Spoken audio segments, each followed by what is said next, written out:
Урд эрт цагт говийн нэг хошууг захирсан залуу ноён сэтгэл зүрхээ сэврээ хэмээх шанган сайхан хүүхэн дэлчиж ханилын сууснаас анхоош төд ийл удалгүй хэртэй гар хөрөмгүй хэв хавд гар ороомгүй өндийсэн цагаан хүүтэй болж гин. Өөрхөн цагаан хүүгээ хөвөн татгалсан сувчийг хайрлан ихрэлж хөвүүн гэж нэрлсэн гин. Эцгийн өвөр дээрээс бууж үзээгүй хөвүүн эрх дураараа өсч амьдралын аар сар гажигдлыг мэддэггүй. Аавын хайртай мордыг унаж ар өрийн айл хэлсэн. Ээжийн хайртай эд юмсыг зарж үрссэн. Задарсан дүрсгүй амтхан болж гин шүү. Аавын хатуухан үгийг ээжтэй очиж тунирхан, ээжийн ширххэн үгийг аавтай очиж гомрохсоор ноён хатан хоёрын хооронд эв эвдэрснийг эрх хөвгөн элдвээр ашиглаж дэврэгсээр эцэстээ эд хөрөнгөө булаацалдаж эрх хөвгөнөө өмөрцгөөч. Тэр хоёр салт сарних болж гин. Орон гэрээн тусгаарлаж олон цэргээр хамгаалуулан сууцгаадаг болж гин. Ноён олон давхар цэргээр ард талаасаа мануулан жагсаагаад албаны гурван түшмлэн дуудан ирүүлж адаар зөрүү төвгүүнийг анхааран харгалзаж байхыг тушааж байна шүү.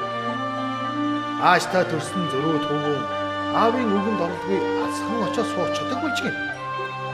Тэр цагаас хойш хатны зүгээс ирэх аюулыг хамгаалсан цэргүүд хар шар хүрэн хэмээх хачин сонин хэлбэртэй хат зохио бүхий усулж тогтжээ. Эрх танхил хөвүүнийг эргэж тойрж байх үүрэг хүлээсэн эрхэм гурван түшмэл ихэмсэг байдлаар эзэн өөдөө хийж байгаа мэт тогтсон ижилхэн гурван хүрэн уус болж гинэ. Эцэг эхийн амьдралыг сарниулсан эрх танхил хөвүүн этгээ зөрүүд байдлыг илчилсэн хадасаг багтай хар толгой болоод тогтчих гин. Төрүүлсэн үрээ санам мөрөөддөг. Төрөлхийн эх хүний сэтгэлээр хайрт хүмүнд ээжтэй ирж уулзаач гэж явуулсанд харин аав ээжийн халамж хайрыг мэддэггүй хүү хариу ганц ч үг хэлсэнгүүд хатан ээжийн ямаан омог хөдөлж аягны шүүгэн дээр байсан толио аваш шидчих гэж гин.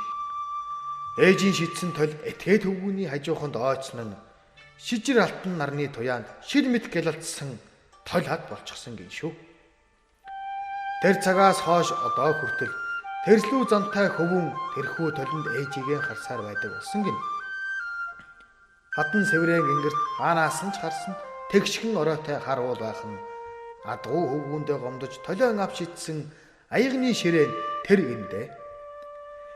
Эрхийг сурхаар бэрхийг сур. Буруу хүмүүцсэн хүүхэд бухын хүзүүнээс хатуу гэж буурал дээцээс уламжлагдсан үг чухам үнэн гэж домог төгсдөг юм аа.